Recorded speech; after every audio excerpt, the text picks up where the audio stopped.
Halo guys, kembali lagi dengan saya Alvesting dari Akademi Crypto. Kali ini kita akan membahas modul yang berjudul Crypto Technical Indicators atau CTI bagian pertama.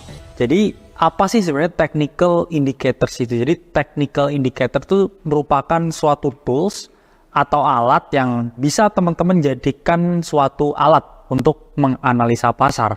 Jadi pada dasarnya Technical Indicators ini mengambil data historis dari market untuk kemudian teman-teman jadikan suatu alat pengambilan keputusan trading. Nah, jadi apa aja manfaat dari technical indicators ya? Kita ngomongin ya dari segi kemurahan dulu ya. Karena ini sebenarnya kalau teman-teman pakai technical indicators ya di platform TradingView itu pada dasarnya itu nggak bayar ya teman-teman. Kecuali teman-teman pengen fungsi yang lebih advance lagi, itu teman-teman harus bayar. Dan lebih dari 95% ya platform trading itu selalu bekerja sama dan menggunakan TradingView. Jadi teman-teman bisa ya explore dimanapun ya, platform trading apapun, itu hampir semua menggunakan si TradingView ya. Karena gratis juga ya. Sehingga di poin sini juga ada juga kemudahan aksesnya ya. Jadi teman-teman bisa tinggal klik www.tradingview.com karena semua yang kita gunakan technical indicatorsnya ini dari platform TradingView. Dan di TradingView sendiri ya mereka itu juga lumayan fleksibel ya. Apa fleksibelnya di sini? Jadi fleksibelnya ini tipikal indikatornya di sini semua adalah open source, di mana teman-teman bisa mengkustomisasi sendiri ya. Karena teman-teman bisa nyesuaiin sesuai dengan gaya trading teman-teman. Siapa tahu ya nanti teman-teman juga bisa ya mengcustomize indikator buatan teman-teman sendiri. Jadi fungsinya atau manfaatnya technical indicators ini yang utama itu adalah mengkonfirmasi bias. Ini misalkan teman-teman punya bias long ya atau bias short ketika market akan turun, teman-teman pakai technical indicators ini untuk mengkonfirmasi bias yang teman-teman miliki. Jadi tahapannya gimana technical indicators ini? Jadi pada dasarnya technical indicator tuh sama ya teman-teman kayak research. Jadi teman-teman buat hipotesis dulu yang pertama. Jadi teman-teman analisa kira-kira market ini misalkan bullish atau bearish. Oh bullish misalkan harganya mau naik.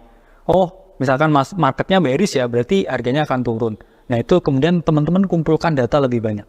Lihat chartnya. Kemudian buka indikatornya. Terus baru setelah ada chart dan indikator teman-teman bisa menganalisa. Oke saya lihat chart patternnya. Oke saya lihat market strukturnya, ini bullish ya, ini bearish. Baru dari situ ya, teman-teman nanti bisa cocokkan konfirmasi dengan indicators. Oh bener nih, bullish ya, indicatorsnya berkata begini juga. Oh ini bearish, indikatornya berkata begini. Nah itu bisa teman-teman lakukan ya dalam proses analisa data. Baru kemudian teman-teman buat simpulan. Oke, marketnya bullish ya, indikator saying bullish, saya juga akan mengambil posisi long misalkan di situ. Baru yang terakhir ya, ketika udah ketemu hasilnya, entah itu berhasil atau gagal, teman-teman lakukan evaluasi. Evaluasinya gimana ya? Misalkan saya sudah menganalisa ya, membuat hipotesis market naik didukung dengan indikator. Ternyata marketnya ini turun ya. Saya loss ya, ke stop loss. Terus ketika teman-teman berhasil misalkan, ya biasnya sama ya, kemudian alatnya sama dan ternyata hasilnya juga benar. Itu bisa juga teman-teman jadikan alat suatu evaluasi. Kalau memang analisanya ada yang salah, ya teman-teman lihat lagi, backtest lagi, letak salahnya di mana. Jadi itulah fungsinya melakukan evaluasi setelah menggunakan technical indicators. Nah, jenis indikator sendiri itu ada 3 teman-teman. Satu adalah trend indicators, 2 oscillator indicators, dan yang ketiga adalah volume indicators. Pada dasarnya trend indicators itu merupakan indikator yang teman-teman gunakan ketika teman-teman hendak mengetahui tren pergerakan harga. Apakah itu naik, turun, atau sideways.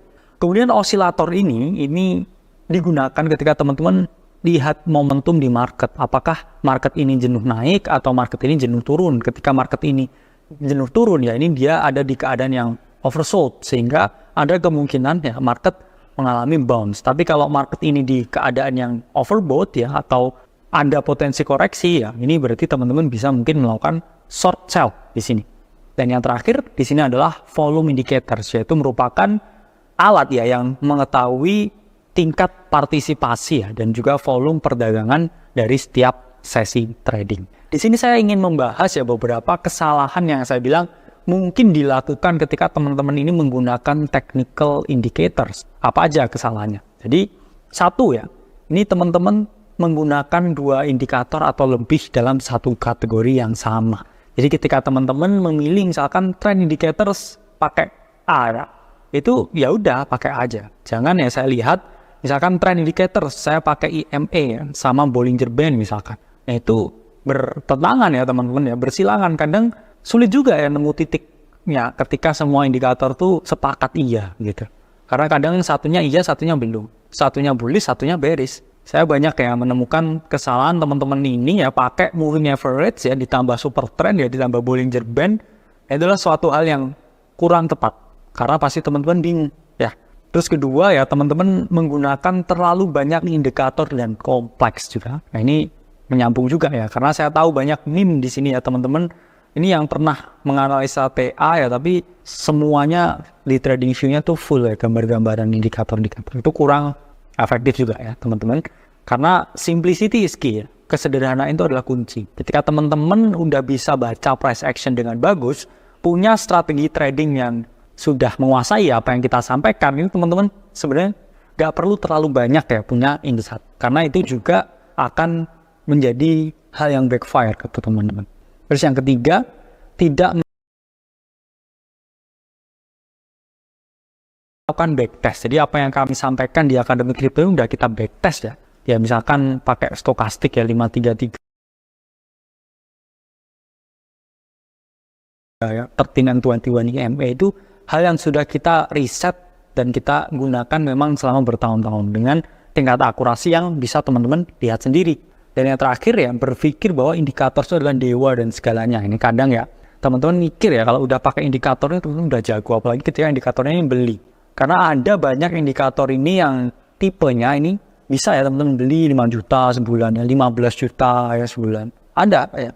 Terus teman-teman berpikir, saya udah beli mahal nih, ini pasti benar. Terus teman-teman all in rata kanan, aset terlikuidasi. Sehingga ketika teman-teman punya indikator, teman-teman tetap harus ya, menerapkan risk dan money management yang cukup tepat. Nah, apakah teman-teman sudah siap ya trading menggunakan indikator? Mari kita bahas beberapa indikator yang cukup eksotik ya di sini. Kalau yang basic, teman-teman lihat di modul yang keempat. Oke, saya Alvesting dari Akademi Crypto. Sampai berjumpa di video selanjutnya.